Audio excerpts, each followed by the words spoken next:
we look at this account, I want to keep in mind that these are ancient Hebrew writer that is writing this, okay? And so we have to be like a cross-cultural missionary. We have to look at this passage not with Western mindset, not with the scientific mindset that we have, not with the questions that we have with creation, not about the issues that we debate about, but we have to look at what is the author trying to communicate. And here's my premise. He's trying to communicate meaning. And so as you think about this, there are questions that you have to ask yourselves as you read this text. Who am I? Where am I? What is the problem? What is the solution? And where am I located in this story? You see, because when you become a Christian, it's a moving train. It's a moving train that goes in a complete circle. And this train was finished at stop 1, but then it got derailed by sin.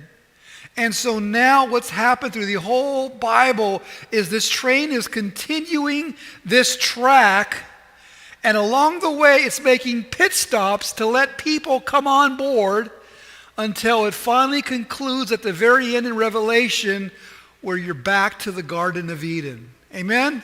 That's what's happening. You are part of a story when you accepted Christ. Too many times in the West, we think about like, oh, it's about me. It's about my salvation and what I want in life. But it's about God. It's about God saying, I want you on board. And I want you to invite other people to be on board. So just keep that in mind as we read this. I think I framed it okay. And as we look at this, I just want to talk about the first verse right there.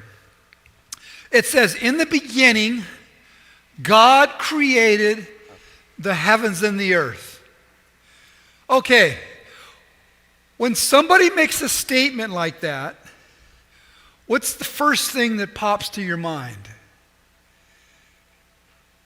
In the beginning, God created the heavens and the earth. And don't think too much. The first image that comes to your mind is what? The heavens and the universe, right? When you think about the earth, what do you think about? Don't you think about the planet? If you're from the Western mindset, when you see the term earth, you start thinking about the planet, Earth. And let me ask you a question. Do you think that the Hebrew author had access to this kind of photography when he was writing over 3,000 years ago? So, in saying that, when he's talking about the earth, do you think he's talking about the globe? Do you think he's talking about this sphere? Would he even have an idea that the earth looks like that? You see, when we pick up the text from a Western mindset, we read it according to our Western mindset. And this is not the image that he would have had in mind, because let me show you some more things, if you even more scientific, if you're really into astronomy. I'll just show you a couple more clips if this wants to work, but it's not working. Can you go to the next slide, John? So I want to show you something here. I thought this was fascinating, right?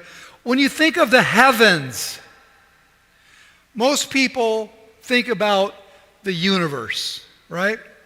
And I saw this picture online, and this is a study of a deep field in the sky. And for a reference point, that is the moon, okay?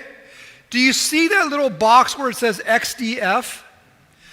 That is the size of this image that I'm going to show you that shows you how big the universe is.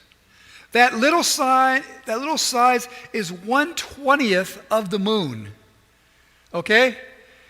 And over a period of 10 years, the Hubble telescope zoomed in on this and put pictures together and compiled, this is our most current view of the universe.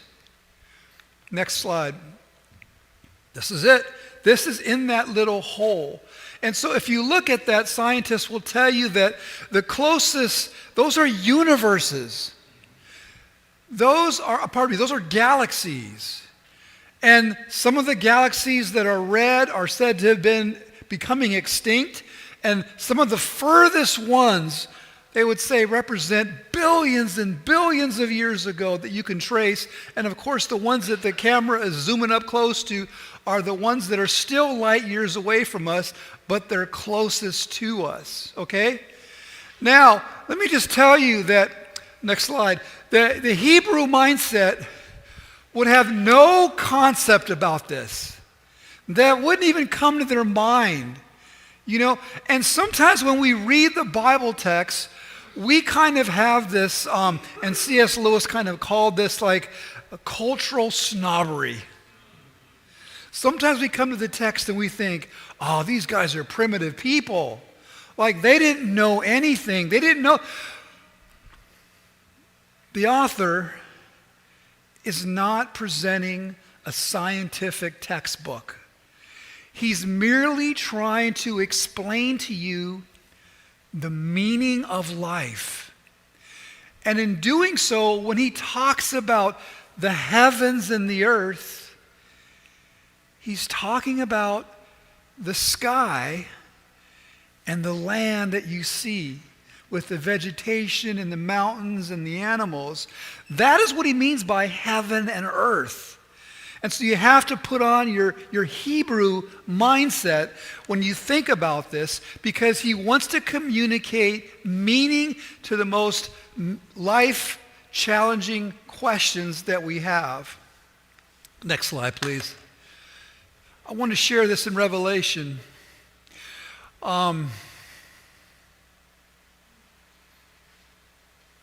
Actually, it skipped. Can you go to the next slide, John? I think I put that in the wrong place. So let's just go to day 2, okay? So day 2 says, let there be an expanse in the midst of the waters, and let it separate the waters from the waters.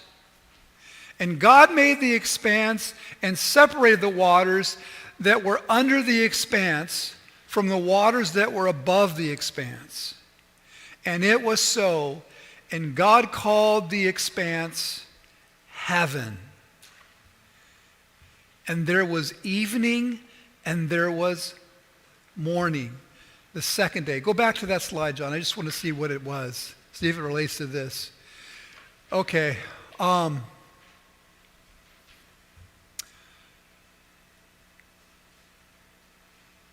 Go back to the very first verse, the very first slide with the actual verses on there, because I think I know what I've done. Okay, well, don't you have a black one that was nearby there? Day 1. Yeah, so that's where I messed up. Okay, I'm right here. And God said, what? Let there be light. And there was light, and God saw that the light was good, and God separated the light from the darkness. And God called the light day, and the darkness he called night. And there was evening and there was morning the first day. Now, what is the first thing that you think about when you read this portion of the text?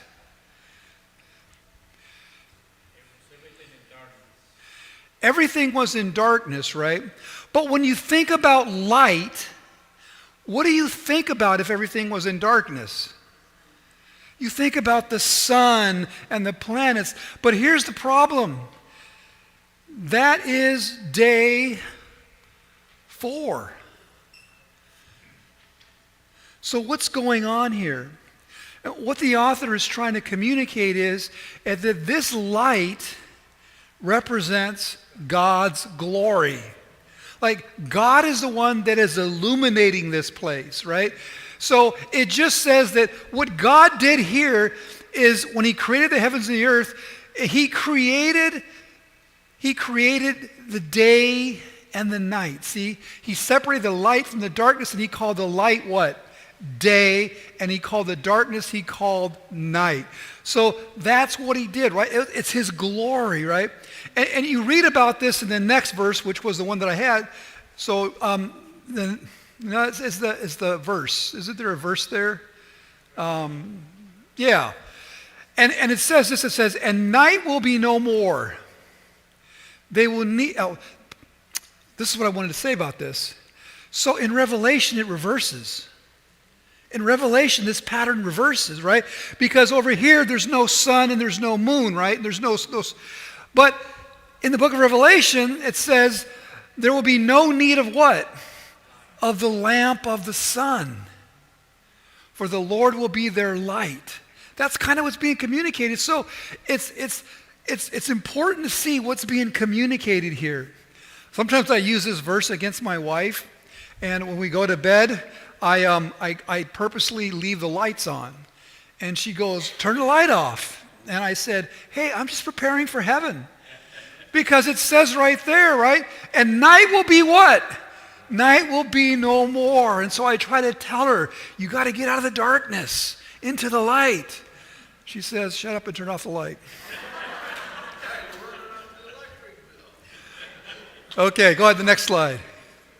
Okay, so now we're talking about this. And God said, let there be an expanse, right? Now, this is interesting, right? This is the Hebrew culture of trying to understand what they see, okay? And he talks about that there are waters, but there are waters that are above the earth, and there are waters that are below the earth, right? And it says that God separated these waters by creating this kind of expanse. And when you read that word expanse, it could be translated as dome. Like God made this dome. And when the ancient writer, when they looked at this, they kind of looked at this like this thing that's kind of holding the waters in. And so in this picture, you can kind of see what I'm talking about, right? Because there's the waters below, and then there's the waters above. And so the ancients are saying that, God is protecting us by not allowing us to get flooded, because at this point of creation, all there is water below, and the threat of water coming down from up high. And so this is the concept that the author is trying to communicate, and it talks about this in the next verse right here about Noah's Ark. It says, in the 600th year of Noah's life, in the second month, on the 17th day of the month, on the same day, all the fountains of what? Of the great deep, where's the deep at? Below, burst open, and the windows of what? The skies were open. And so the Hebrew writer looked at this period of time, the flood, as this time where God just opened the windows, let the flood come down. And then, of course, later on, what does he promise? He promises never to do that again and flood the whole world. And so these are concepts that the ancient writers wrote about, and they're backed up by Scripture. And the idea is whether you believe there's what do they call that? The expanse, another word, canopy. Some people call it a canopy. The idea is for the ancient writers, God was protecting, that God is controlling the rain and how much the rain will happen. All right, next slide. Let's go to day 3. Are you guys tracking with me? Just kind of this idea that sometimes we read this text with the Western mindset and we miss things. Day 3, it says, and God said, let the waters under the heavens be gathered together into one place, and let the dry land appear. And it was so. And God called the dry land what? Earth. Let me read that again. God called the dry land what? Earth. And the waters that were gathered together he called seas. And God saw that it was good. And God said, let the earth sprout vegetation, plants bearing seed, fruit trees bearing fruit, in which is their seed, each according to its kind on the earth. And God saw that it was good, and there was evening and there was morning the third day. And it's important to know that when you look at that passage, every day starts off with, and God said, and then it was good. And God saw that it was good. When God said something, he's actually doing what? He's speaking, okay? It says in the beginning, the Spirit of God was hovering over the deep, right? So take your hand now, and this is what I want you to do. I want you to put it in front of your face and say, hello. Hello. What do you feel? Air, or more specifically, breath. Breath. So the Hebrew word ruach is defined as spirit, wind, and breath. Now, when you breathe on your hand, or when you said hello to your hand, could you see your breath? No, but it was present, right? Would you concur that that was actually real, even though you couldn't see it?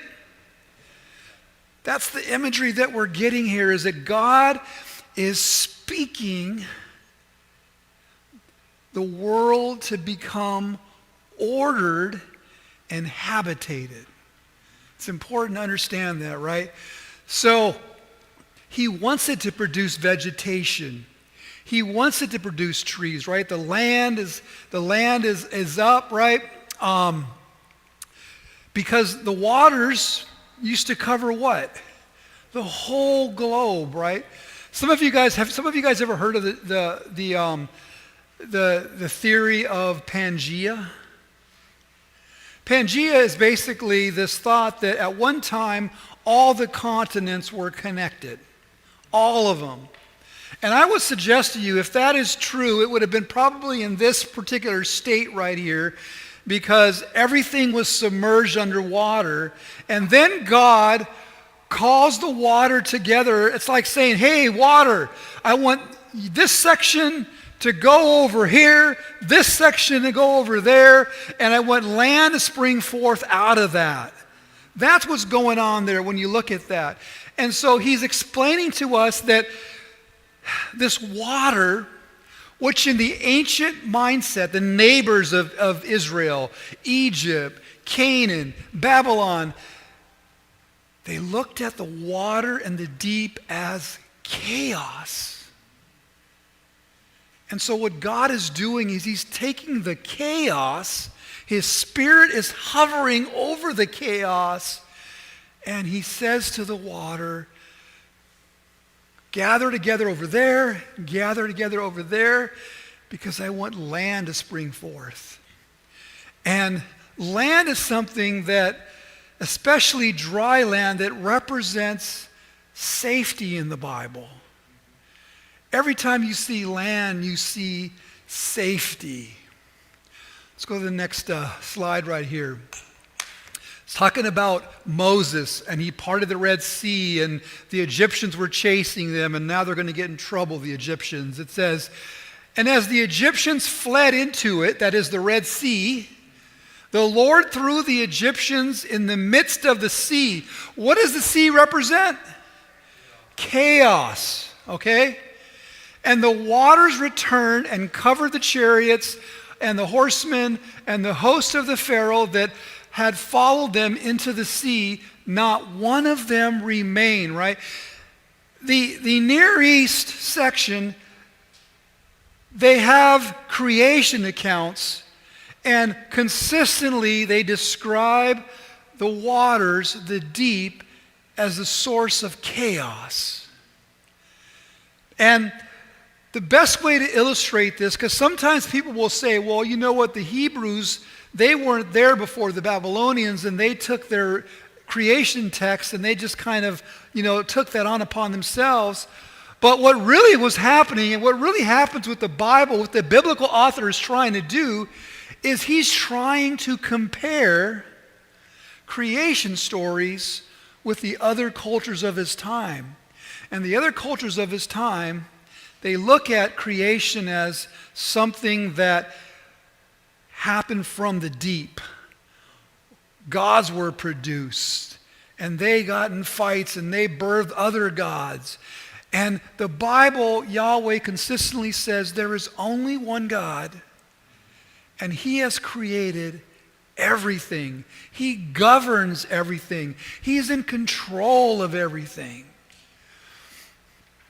And then in verse 49 it says, and the people of Israel walked on what? Dry ground. Over and over. You read the book of Joshua when he crosses the Jordan into the promised land. The waters are stacked up. And it says, and the people of Israel walked on what? Dry ground. What about Jonah when Jonah was swallowed by a giant fish and the fish spit him out? Where did he spit him out into? Dry ground. Dry ground represents safety. Okay, next slide, John. Day 4. And God said, let there be lights in the expanse of the heavens to separate the day and the night, and let them be signs for all seasons and days and years, and let them be lights in the expanse of the heavens to give light upon the earth. And it was so. And God made the two great lights, the greater light to rule the day and the lesser light to rule the night, and the stars. And God sent in the expanse of the heavens to give light to the earth, to rule over the day and over the night, and to separate the light from the darkness. And God saw that it was good, and there was evening and there was morning the fourth day. Okay, so we just talked about light in day 1. So what is happening here? Because it's talking about day and night again and morning. What's happening here? How many people have decorated Christmas trees? Think about this illustration, and illustrations only go so far. But when you decorate a Christmas tree with lights, do you decorate it in the dark? No, you need light, right? So you turn on the light, and then you decorate the trees, and when you want to see how beautiful it is, what do? You turn off the lights. And so in a sense, what God is doing is that he is giving permission, so to speak. He's hanging up, not going to say Christmas lights, but he's heavenly lights. And the Hebrew term is translated as lamps. Believe it or not, it's translated as lamps, and the lamps are to govern us, right? To help us see kind of a taste of God's glory and God's goodness. And so I like to use that illustration that think about when you get all those lights and you're wrapping it around, God is doing this to have order so that we would know when the day begins and when the days end and when the seasons come and the seasons go. And God saw that it was what? Good. Next slide. We're almost there. Day 5, and God said, let the waters swarm of living creatures, and let the birds fly above the earth across the expanse of the heavens, across the dome of the heavens. There's this idea like here's a dome here, and birds can only fly so high. So when it talks about heavens, there's the sky portion of the heavens, but then there's a dome, and then on top of that is kind of the other idea of heavens, and that is represented God's place. And God is in heaven in the sense, not that he's in another sphere, right? Because when we think about heaven sometimes as Christians, we think about, oh, I can't wait to go to heaven when I die. Like we're going to a new planet, like we're going somewhere new. But the Garden of Eden shows us that Heaven overlapped earth because God was with them when God was creating Eden. The whole point is that God was with them. Okay?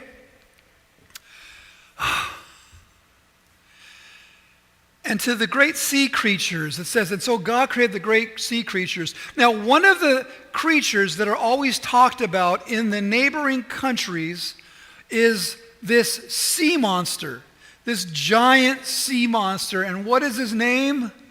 Leviathan, right? So many people think it's a mythical creature, but in the Bible, he's also presented as someone that God defeats.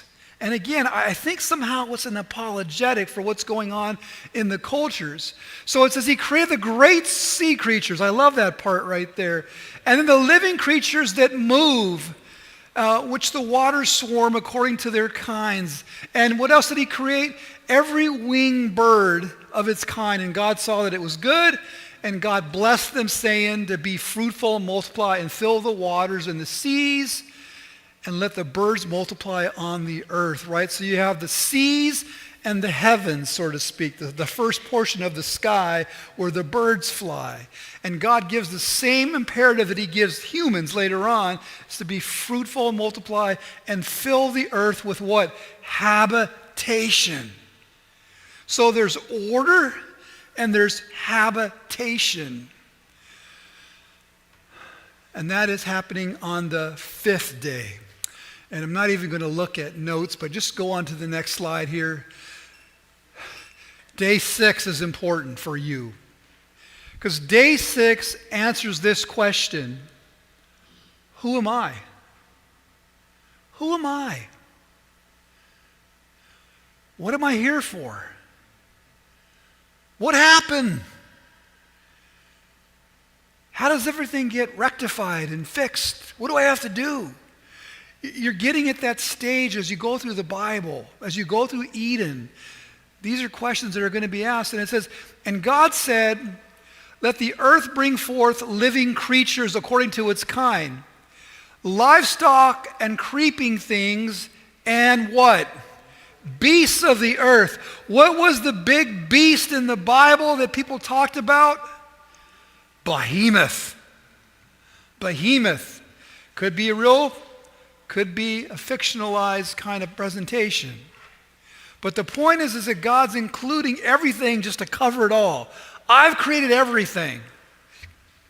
But then look what happens in verse 26. You get a bonus here. Not only does he create the animals of the land, but then God said, let us make man in our own image, after our likeness. So God created man in his image. In the image of God, he created him, male and female. He created him, and God saw everything that he had made, and behold, it was what? Very good. It wasn't just good like before. It was very good. And there was evening and there was morning the 6th day. Now, one of the things that's important is this reality. When you ask, who am I? You understand that you are someone that has been made in the image of God. And that doesn't matter whether or not you're a Christian or not.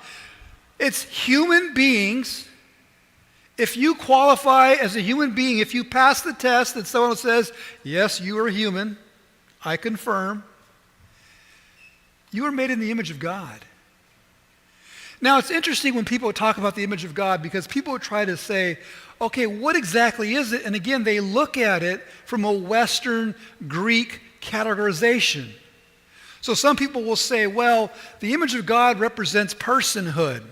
And we know that the person consists of knowledge and emotion and the will, right? This separates us from the animals.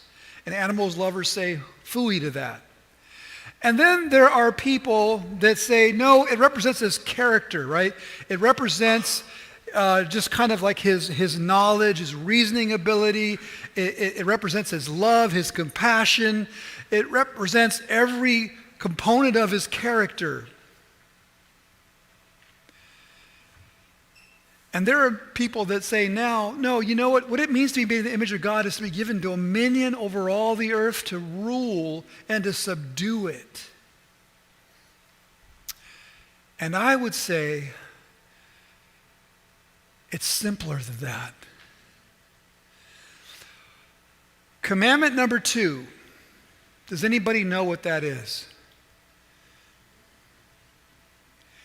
You shall not carve something. Images, right? Idols. Idols represent images. Think about it from a missionary perspective. What did all of the neighboring communities, countries, city-states, what did they all make? They made idols, right? And the idols represented their gods, plural, right? And they would make an idol to this god or to this god, this pantheon that they worship, because it really was kind of pantheistic. But God says this: you shall make no carved images. Anything that looks like animals or people or anything. You know why? Because you are his idol. In other words, you are his image. And what he says is, I don't need you to carve anything. I just need you to go into the world and subdue it with the good news. You are my imagers, right? And he gives them dominion as part of a reward of that. He gives them the ability to create, but he says, you are to be my imagers. And sometimes we complicate this with our Western mind thinking. But if you say you have to have this trait and you have to have this characteristic, the problem is some people don't have that characteristic. Some people don't have the intelligence because of something that may have happened at birth. Some people don't have the reasoning ability because of something that may have happened to them. But the fact that you're human, that God created you, you are to represent him as image bearers. All right, now we're coming home.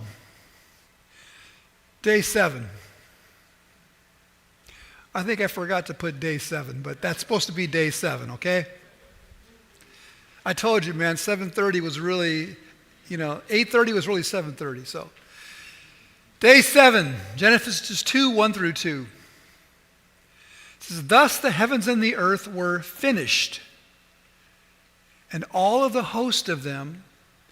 And on the 7th day, God finished his work that he had done, and he rested on the 7th day from all of the work that he had done in creation.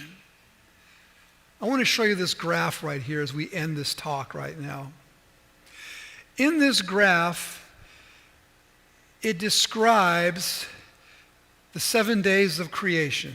6 days of creation and the 7th day of rest. Okay? And there's a correlation between day 1 and day 4, right? God establishes lights. But one was that light to make it day and night, but it represented his glory.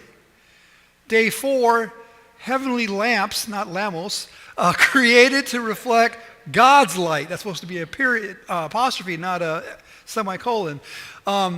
Day 2 talks about a dome that separates the waters above and below, right? So he's bringing order again to the planet or chaos. In day 5, he says, okay, I'm going to fill those waters. I'm going to fill that sky above the water in between with living creatures of the sea and of the sky. They correlate again.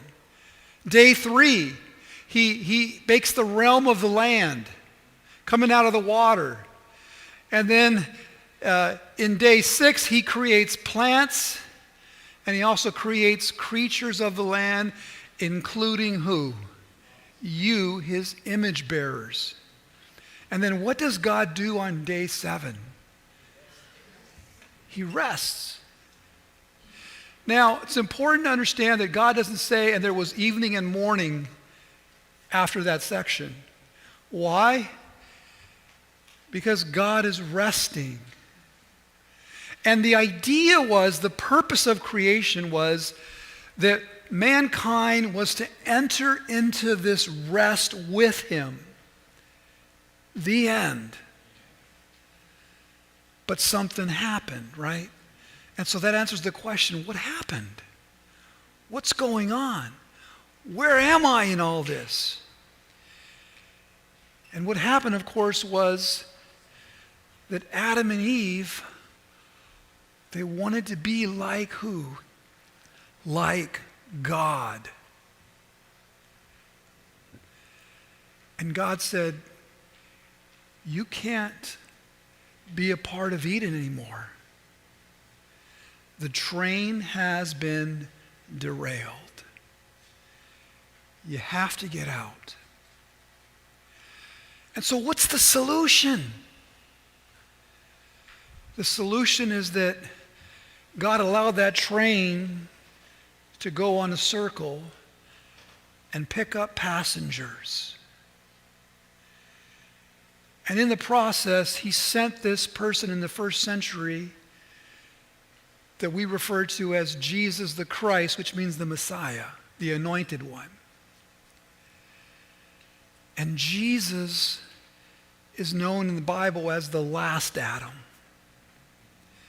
And Jesus says, if you believe in me that I died for your sins, that I set this train back on the rail again, you will eventually get to where? To Eden. And so I just want to encourage you, like, where are you at on that train track? Are you waiting for the solution to happen? Are you looking for it on your own reasoning and your own ability, based on your own version of truth? Or have you jumped on board? And if you're on board, when the train stops, do you get off and invite more people on board? Because that's what God wanted Adam to do. Remember, he wanted him to go subdue the world. In other words, go tell everybody about the good news. Go tell everybody. Go tell your neighbors, your Egyptians, your Babylonians, your Canaanites. Go tell them about me.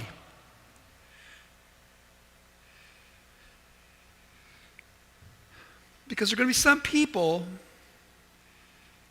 that for whatever reason you decided not to tell, and if nobody else communicates this good news to them, they're going to miss the train. And so I just want this to be an encouragement to you that if you have placed your faith in Jesus Christ, you are on your way to Eden. That doesn't guarantee that your life is going to be perfect from here, because you can ask the apostles. If I was the Apostle Paul, I'd be like, what? Shouldn't everything go right in my life now? But whenever you decide that you want to be an image bearer and share the good news and represent God, you're going to get persecution. You're going to get affliction. And you have to ask yourselves, am I willing to continue this? I was talking to Keith Barkman at the lunch table yesterday. Well, actually at the prayer meeting this morning. And he said that he was discouraged because for the first 30 years of his ministry, nobody was coming to Christ. And he had every reason to say to himself, yeah, maybe this gig is not for me. Maybe I want to quit. But now when you talk to Keith, he tells you stories about the tribe in Brazil and all the work that God has been doing and all the relationships that he has established. A team. We need a team to win people to Christ. We need a team to pray for us, to support us. The problem is when the enemy tells us we have to witness by ourselves. We need each other to be involved in that. The Western mindset says you live separately, keep your faith to yourself. The Near Eastern mindset says, no, you go to your neighbors and you love them. And you love those that hate you. And so that's my encouragement for today's message as we get ready to go to Eden, is that you understand where you came from, why you're here. You understand what the problems are, what the solution is, and that you are image bearers for the simple part that you are his representative, his creation. With that said, I'm just going to end in prayer, and thank you for letting me share.